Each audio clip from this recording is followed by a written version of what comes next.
Hello दोस्तों, स्वागत है आपके अपने YouTube channel Amresh with student पर। तो कैसे हैं आप? आशा करते हैं आप अच्छे होंगे। आज हम आपको एक नई टॉपिक और नई ऊर्जा के साथ, जो कि चाहे हाई स्कूल हो चाहे इंटर या कंपटीशन में हमेशा ये क्वेश्चन पूछा जाता है, active and passive voice. Active से पैसिव वॉइस हम आपको बताएंगे आज एक्टिव से पैसिव वॉइस बनाने के समान नियम। कैसे एक्टिव से कैसे पैसिव वॉइस बनाया जाता है, ऐसा ट्रिक एक हिसाब से देख लीजिएगा कि ट्रिक है, ऐसा बताएंगे आप लोगों को कि आप जिंदगी में कभी नहीं भूलेंगे। एक्टिव से पैसिव वॉइस बनाना, जो ये चार चीज़ों को याद कर लेता है, जितना आज हम पढ़ा रहे हैं, आज का ये हमारा जो पहला टॉपिक होगा, जो आज ये पहला टॉपिक पढ़ लेगा, वो एक्टिव से पैसिव वॉइस बनाना जिंदगी में नहीं भूलेगा, जो समान एक्टिव से पैसिव वॉइस बनाए जाते हैं। तो चलते हैं अपने टॉपिक को स्टार्ट करते हैं। एक्टिव से पैसिव वॉइस बनाने के सामान्य नियम। देखिए पहला रूल क्या है आपका, एक्टिव से पैसिव वॉइस बनाने का पहला रूल आपका क्या है कि सब्जेक्ट, जो सब्जेक्ट होता है वो ऑब्जेक्ट के स्थान पर रखते हैं। जो आपका सब्जेक्ट होता है वो ऑब्जेक्ट के स्थान पर रखते हैं, और जो सब्जेक्ट होता है ऑब्जेक्ट के स्थान पर रखते हैं, तथा ऑब्जेक्ट को सब्जेक्ट के स्थान पर हम लिखते हैं। ध्यान दीजिएगा, एक एग्जांपल ले लेते हैं हम। एग्जांपल क्या है, ये ही सिंग्स ए सॉन्ग। हमने कहा जो सब्जेक्ट है उसको कहाँ रखते हैं, ऑब्जेक्ट के स्थान पर रखते हैं, और जो ऑब्जेक्ट है उसको सब्जेक्ट के स्थान पर रखते हैं। ध्यान दीजिएगा, सब्जेक्ट हमारा क्या है ही, ऑब्जेक्ट हमारा क्या है सॉन्ग ना, ये हमारा क्या है मुख्य क्रिया का मुख्य क्रिया है। तो पहले हम ऑब्जेक्ट लिखते हैं, फिर बाद में क्या लिखते हैं, सब्जेक्ट लिखते हैं। तो पहले हम ऑब्जेक्ट लिखेंगे, मतलब क्या है, ए सॉन्ग ना। अब ध्यान दीजिएगा, मैंने यहाँ पढ़ाया है ना कि दूसरे पे क्या करना है कि सहायक क्रिया अपने टेंस के अनुसार बदलती रहती है। सहायक क्रिया अपने टेंस के अनुसार बदलती रहती है। प्रत्येक टेंस में मेन वर्ब मुख्य क्रिया के थर्ड फॉर्म का प्रयोग होता है। प्रत्येक टेंस में मुख्य क्रिया के थर्ड फॉर्म का प्रयोग करते हैं। नए ऑब्जेक्ट के पहले बाई का प्रयोग करते हैं, नए ऑब्जेक्ट के पहले बाई का प्रयोग करते हैं। नोट में देखिएगा, पैसिव वॉइस केवल 8 टेंसेस की बदली जाती है। पैसिव वॉइस केवल 8 टेंसेस की बदली जाती है। वो टेंसेस कौन कौन से हैं, ध्यान दीजिएगा, present indefinite tense, present continuous tense, present perfect tense, past indefinite tense, past continuous tense, past perfect tense, future indefinite tense और फ्यूचर परफेक्ट टेंस। कुल टेंस हमारे 12 होते हैं, लेकिन जो एक्टिव से पैसिव वॉइस बनाए जाते हैं केवल 8 टेंसेस के बनाए जाते हैं। ध्यान दीजिएगा, प्रेजेंट इंडेफिनिट टेंस के अफर्मेटिव सेंटेंस में, प्रेजेंट इंडेफिनिट टेंस के अफर्मेटिव सेंटेंस में सहायक क्रिया नहीं होती है, बल्कि निगेटिव इंट्रोगेटिव में हमारी सहायक क्रिया क्या होती है, डू और डज। तो ध्यान दीजिएगा, प्रेजेंट इंडेफिनिट टेंस को हम किस में चेंज करेंगे, प्रेजेंट कंटीन्यूअस टेंस में, और प्रेजेंट कंटीन्यूअस टेंस की सहायक क्रिया क्या होती है, is am are. Present continuous tense की सहायक क्रिया क्या होती है, इज एम आर। ध्यान दीजिएगा, present continuous tense, present continuous tense की सहायक क्रिया क्या होती है, चाहे अफर्मेटिव हो, चाहे निगेटिव हो, चाहे इंट्रोगेटिव हो, हर में सहायक क्रिया होती है इज एम आर। तो हम एक्टिव वॉइस में हमारा देखना है, ध्यान से देखना, जिस सेंटेंस में एक्टिव वॉइस में आपका क्या दिया हो, इज एम आर दिया हो, एक्टिव वॉइस में इज एम आर दिया हो, तो आप सीधा लिखिए is am are plus being. कहने का तात्पर्य, हम तो ये नियम जानते हैं कि एकवचनकर्ता के साथ इज, बहुवचनकर्ता के साथ आर, आई के साथ एम, तथा मुख्य क्रिया के फर्स्ट फॉर्म में आईएनजी का प्रयोग करते हैं। तो ध्यान दीजिएगा, अगर हमारा एकवचनकर्ता सब्जेक्ट है तो हम क्या लगाएंगे, इज, उसके बाद क्या लगाएंगे, बिंग। ध्यान दीजिएगा, present perfect tense, present perfect tense की सहायक क्रिया क्या होती है, हैज और have. Present perfect continue, present perfect tense की सहायक क्रिया क्या होती है, हैज हैव। एक वचन करता ही सी इट, नेम एक वचन करता के साथ has, I we you they बहुवचन करता के साथ किसका प्रयोग करेंगे, हैव का। एक्टिव में आपका क्या आ जाए, हैज हैव आ जाए। ध्यान दीजिएगा, एक्टिव में जैसे ही आपको सहायक क्रिया, जैसे ही सहायक क्रिया आपको क्या दिखे, हैज हैव, आप तुरंत चेंज कर दीजिए हैज हैव प्लस बीन में।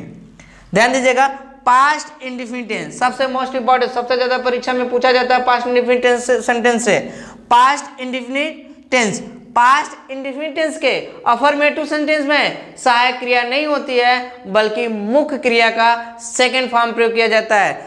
पास्ट इंडेफिनिट टेंस के अफर्मेटिव सेंटेंस में सहायक क्रिया नहीं होती है बल्कि उसको पहचानने का तरीका है कि मुख्य क्रिया का सेकंड फॉर्म प्रयोग किया जाता है।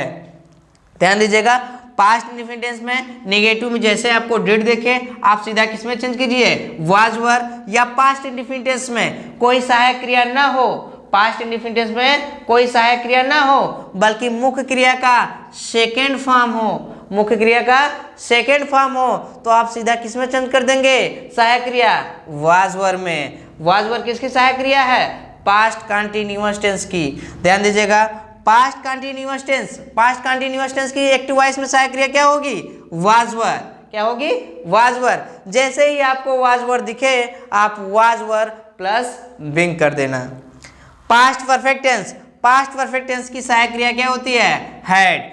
पास्ट परफेक्ट टेंस की सहायक क्रिया क्या होती है, हैड। जैसे ही आपको हैड दिखे आप किसमें चेंज कर देंगे, हैड बीन में। एक्टिव वॉइस में आपको हैड दिखे तो आप पैसिव वॉइस में क्या कर देंगे, हैड बीन। ध्यान दीजिएगा, फ्यूचर इंडेफिनिट टेंस की सहायक क्रिया क्या होती है, विल शैल। क्या होती है, विल शैल। ध्यान दीजिएगा, एक्टिव वॉइस में जैसे ही आपको क्या दिखे, विल शैल, आप सीधा क्या किसमें चेंज करेंगे, विल बी और शैल बी में। किसमें, विल बी और शैल बी में। फ्यूचर परफेक्ट टेंस की सहायक क्रिया क्या होती है, विल हैव, शैल हैव। क्या होती है, विल हैव, शैल हैव। तो आपको जैसे ही एक्टिव वॉइस में विल हैव या शैल हैव दिखे तो आप सीधा विल हैव बीन या शैल हैव बीन में पैसिव वॉइस चेंज कर दीजिएगा। एक बात और, अगर आपके देखिए कभी कभी कंफ्यूज होते हैं हम ज़्यादा ना कि ऑब्जेक्ट सब्जेक्ट में कैसे चेंज किया जाता है, ऑब्जेक्ट को सब्जेक्ट में कैसे चेंज करें। ध्यान दीजिएगा, पर्सनल प्रोनाउन, हमारे पर्सनल प्रोनाउन कौन कौन से होते हैं, I, we, you, they, he, she, it, ये हमारे क्या है, पर्सनल प्रोनाउन है। जैसे ही आपको क्या दिखे, आई आपका क्या हो, सब्जेक्ट हो। क्या हो, सब्जेक्ट। जैसे आपको आई क्या दिखे, सब्जेक्ट, तो आई का ऑब्जेक्ट क्या होता है, मी। आई का ऑब्जेक्ट क्या होता है, मी। जैसे ही आपको ऑब्जेक्ट मी दिखे तो आप सब्जेक्ट तुरंत किसमें चेंज कर देंगे, आई में। किसमें चेंज कर देंगे, आई में। आई सब्जेक्ट है तो ऑब्जेक्ट मी हो जाएगा, मी ऑब्जेक्ट है तो आई हमारा क्या हो जाएगा, सब्जेक्ट हो जाएगा। इसी तरीके अस, क्या आ जाए, अस, ऑब्जेक्ट आपका यस है तो हम सब्जेक्ट किसमें चेंज करेंगे, बी में। अगर बी हमारा क्या है, सब्जेक्ट है तो हम किसमें चेंज करेंगे, ऑब्जेक्ट, अस। यू है तो यू ऑब्जेक्ट वही होता है और सब्जेक्ट भी होता है। ध्यान दीजिए, आपका अगर सब्जेक्ट दे हो, क्या हो, दे हो, तो आप किसमें चेंज करेंगे, देम में। अगर देम आपका ऑब्जेक्ट है तो सब्जेक्ट हम क्या करेंगे, दे। ही अगर आपका सब्जेक्ट है तो हम किसमें चेंज करेंगे, ऑब्जेक्ट, हिम में। अगर सी हमारा क्या है, सब्जेक्ट है और हमें ऑब्जेक्ट बनाना है तो हम क्या बनाएंगे, हर। अगर हर हमारा सब्जेक्ट है तो हम ऑब्जेक्ट क्या बनाएंगे, सी। इट हमारा क्या है, सब्जेक्ट है तो हम ऑब्जेक्ट हमारा क्या होगा, इट। अगर इट हमारा ऑब्जेक्ट है तो हम सब्जेक्ट क्या बनाएंगे, इट। ध्यान दीजिएगा, हम यहाँ देखिए आपको एक बता रहे थे कि एक्टिव से पैसिव वॉइस कैसे बनाएंगे। मैंने कहा, देखिए यहाँ ध्यान दीजिएगा, मैंने पहले लाइन में कहा था कि जो सब्जेक्ट होगा उसको क्या बनाएंगे, ऑब्जेक्ट बनाएंगे, तथा जो ऑब्जेक्ट होगा उसको क्या करेंगे, सब्जेक्ट के स्थान पर लिखेंगे। तो ये हमारा देखिए, ही हमारा क्या है, सब्जेक्ट है, और ये हमारा मुख्य क्रिया है, और ये हमारा क्या है, ऑब्जेक्ट है। तो मैंने कहा जो ऑब्जेक्ट होगा उसको क्या बनाएंगे, सब्जेक्ट। तो ये सॉन्ग हमारा क्या हो गया, सब्जेक्ट। अब हमें क्या देखना है, मुख्य क्रिया का थर्ड फॉर्म। हमेशा ध्यान दीजिएगा, इसमें लिखा है, तीसरा पॉइंट देखिए, प्रत्येक टेंस में मुख्य क्रिया के थर्ड फॉर्म का प्रयोग करते हैं। प्रत्येक टेंस के मुख्य क्रिया का एक्टिव से पैसिव वॉइस बनाने में विशेष नियम है, प्रत्येक टेंस में मेन और मुख्य क्रिया के थर्ड फॉर्म का प्रयोग करते हैं। तो ध्यान दीजिएगा, सिंग का क्या क्या हो जाएगा, संग ना। ये टेंस कौन सा है, प्रेजेंट इंडेफिनिट टेंस। कौन सा टेंस है, present indefinite tense. Present indefinite tense किसमें चेंज होता है, प्रेजेंट कंटीन्यूअस टेंस में। किसमें चेंज होता है, प्रेजेंट कंटीन्यूअस टेंस में। तो ध्यान दीजिएगा, हम देखें प्रेजेंट इंडेफिनिट टेंस किसमें चेंज होगा, इज एम आर। ये हमारा सब्जेक्ट हो गया, तो इसमें क्या बनाएंगे, is am are. A song है इसलिए हमने क्या लिखा, इज। क्या लिखा, इज। फिर मुख्य क्रिया का थर्ड फॉर्म, मुख्य क्रिया का थर्ड फॉर्म तो क्या हो जाएगा, संग ना। अब जो नए ऑब्जेक्ट के पहले बाई का प्रयोग करते हैं, ध्यान दीजिएगा, नए ऑब्जेक्ट के पहले हम किसका प्रयोग करते हैं, बाई का प्रयोग करते हैं ना।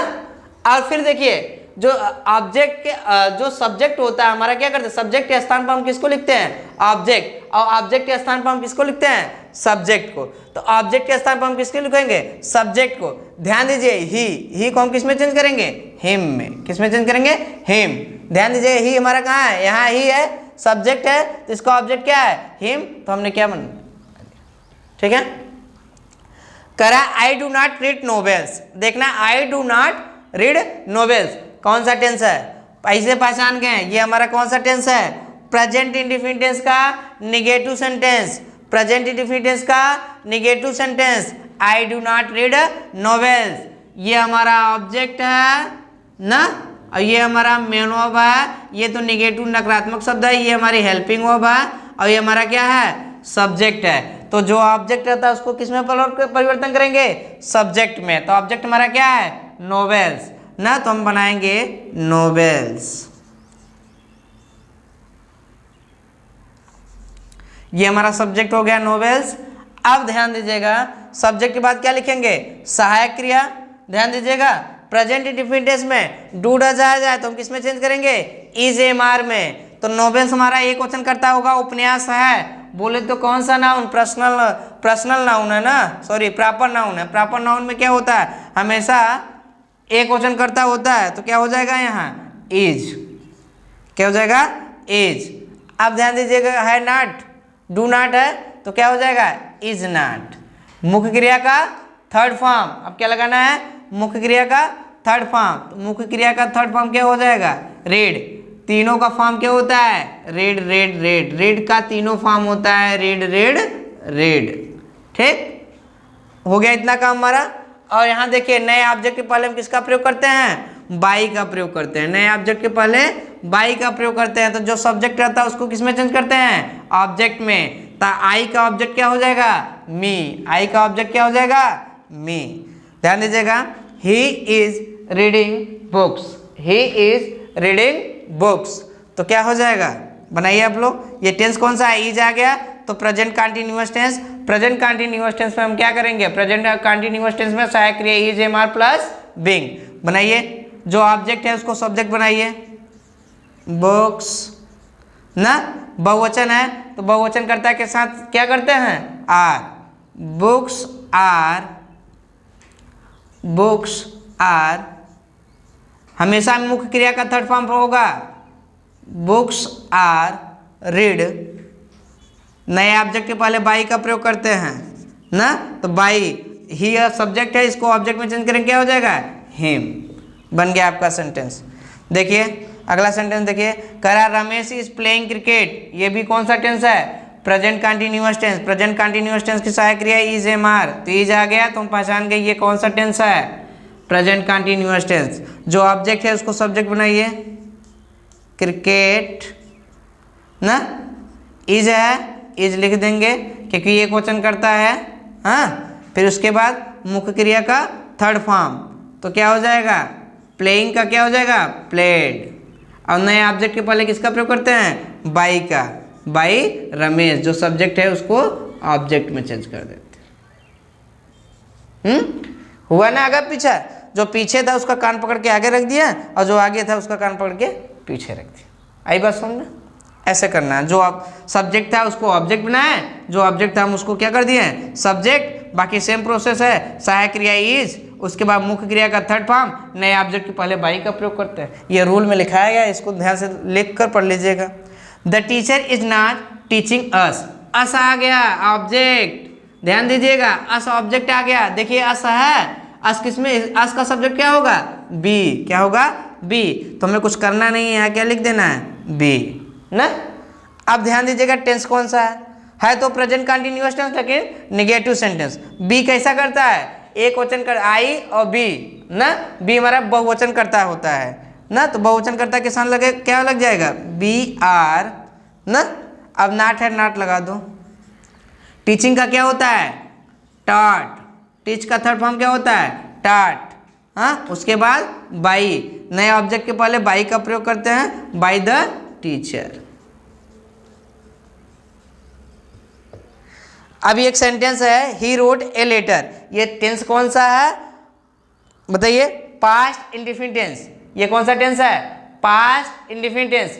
कैसे पहचाने, क्योंकि इसमें मुख्य क्रिया का थर्ड फॉर्म आया है। क्या आया, सॉरी, मुख्य क्रिया का सेकेंड फॉर्म आया है ना, तो इसी से हम पहचान गए ये हमारा टेंस कौन सा है, पास्ट इंडेफिनिट टेंस। और पास्ट इंडेफिनिट टेंस किस में चेंज होता है, देखिए ध्यान दीजिए, past indefinite tense, past indefinite tense में किस में चेंज होगा, वाज वर्ब में। किस में चेंज होगा, वाज वर्ब।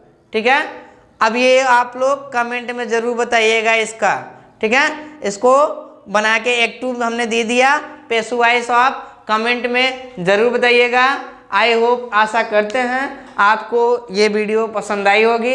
मैं टॉपिक के अनुसार ये पहली वीडियो हाई स्कूल के लिए मैंने ये पहली वीडियो बनाई है। अगर आप किसी कंपटीशन की तैयारी करते हैं या किसी चीज़ की तैयारी करते हैं तो उसमें आपका हमेशा एक एक्टिव से पेशु वाइज जरूर पूछता है। तो मैं आशा करता हूँ कि ये वीडियो आपको अच्छे से समझ में आया होगी, ज़्यादा बेहतर लगा होगा। अगर अच्छा लगे तो वीडियो को लाइक, चैनल को सब्सक्राइब और दोस्तों को शेयर जरूर कीजिएगा। धन्यवाद।